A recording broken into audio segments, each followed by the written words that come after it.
Kami akan jelaskan dengan kondisi kekinian yang lagi hit pada akhir-akhir ini, yaitu analisis tentang hak atas tanah di Kabupaten Tangerang, Kabupaten Sidoarjo, dan Kabupaten Bekasi. Next, Pak. Untuk Kabupaten Tangerang, untuk Kelurahan Kohot, Kecamatan Pakuhaji, dan Kabupaten Tangerang, yang rame di sepanjang pagar laut yang isunya 30 km itu, kami nanti akan sampaikan satu persatu.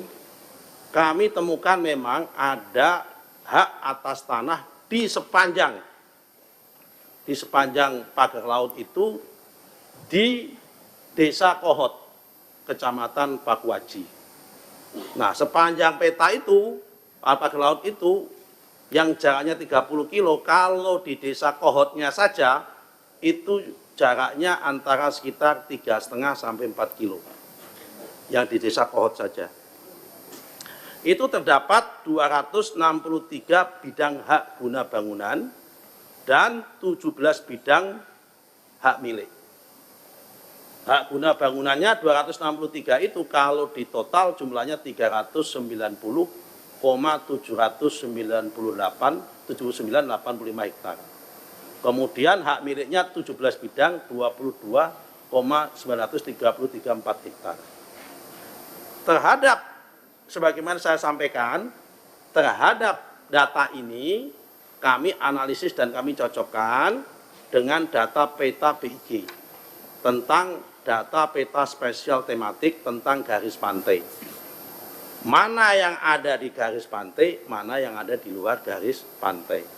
Karena kalau yang di luar garis pantai itu tidak bisa disertifikatkan, karena itu namanya masuk dalam common property atau common land. Sementara yang masuk di dalam garis pantai itu masuk namanya private property, ini yang bisa disertifikatkan. Yang masuk di common property tidak bisa kita sertifikatkan. Setelah kita cocokkan, ada yang kita batalkan. Ya kan, pembatalan hak atas tanah. Sementara ini yang kita batalkan 50 bidang. Sementara ini. Ya kan, dari 263 dan 17. Yang kita batalkan 50. Sisanya Pak, sedang berjalan, masih kita on progress, kita cocokkan. Mana yang di dalam garis pantai, mana yang di dalam luar garis pantai. Apakah nambah? Potensinya bisa nambah. Karena kita baru bekerja praktis baru 4 hari. Karena Selasa, kita umumin hari Senin, Selasa, Rabu, Kamis, Jumat. 4 hari. Kemudian pembatalan hak atas tanah bagi yang prosedurnya tidak betul. Yang nomor 3 adalah pembatalan hak atas tanah bagi apa yang bisa jadi yuridisnya betul, bisa jadi prosedurnya betul, tapi fakta materialnya saat ini sudah tidak ada. Itu kita batalkan. Nah, kemudian nomor 2, kita melakukan audit investigasi terhadap proses penerbitan sertifikat tersebut. Dari hasil audit tersebut, kita merekomendasikan pertama, rekomendasi pencabutan lisensi kepada KJSB, Kantor Jasa Survei Berlisensi. Karena yang melakukan survei dan pengukuran itu perusahaan swasta. Karena di kita menggunakan 2 survei. Pertama, survei oleh petugas ATR BPN. Yang kedua, bisa lewat jasa survei berlisensi, tapi disahkan oleh petugas ATR BPN. Nah, kemudian kita memberikan sanksi berat, pembebasan dan penghentian dari jabatannya pada mereka yang terlibat kepada 6 pegawai dan sanksi berat kepada 2 pegawai.